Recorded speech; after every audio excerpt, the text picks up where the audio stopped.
How true? Name ni Kim, nakatattoo nga ba sa daliri ni Paulo?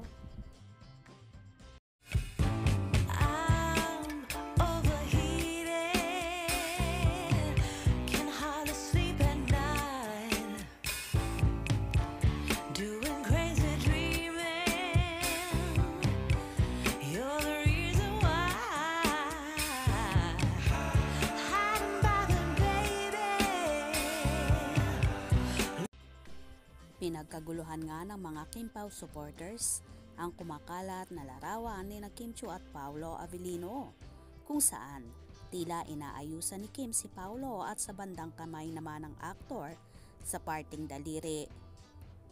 Ay pinagkaguluhan nga ang tattoo. May ilang nagsasabi na pangalan daw ni Kim ang name na nasa left hand at middle finger, ang Kimberly na totoong name ni Chinita Princess. Samantala, ayon naman sa ilan ay araw lang daw ang tattoo na yon at matagal na raw yon na tattoo ni Paulo. May nagsasabi naman na kung araw lang yon, bakit daw letter LY ang huli na last two letters sa name na Kimberly? Narito ating tunghayan ang kani-kanilang mga saloobin regarding sa larawan na ito.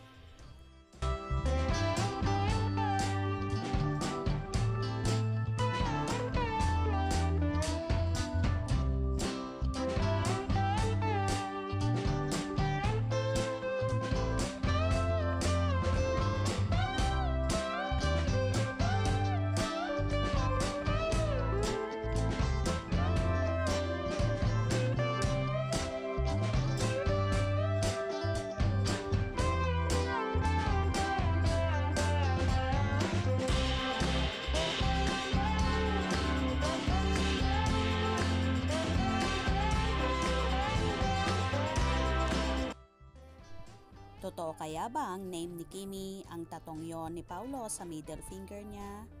Well, wala namang masama kung name talaga ng dalaga ang nakalagay doon.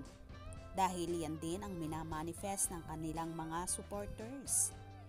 Anyway, kasalukuyan ngang nasa Dubai sina Kim at Paulo para sa show ng Kalayaan Caravan kung saan inaabangan na nga ng lahat ang Kim Pao doon.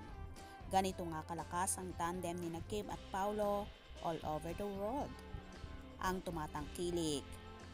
Kaya naman palaging tumutok sa mga maiinit na ganap sa Kim Pao dahil may kaabang-abang pang mga pasabog ang dalawa. Kaya naman tumutok at huwag na huwag pahuhuli sa mga maiinit na kaganapan. Anong inyong magiging reaksyon sa bidyong ito? Comment below.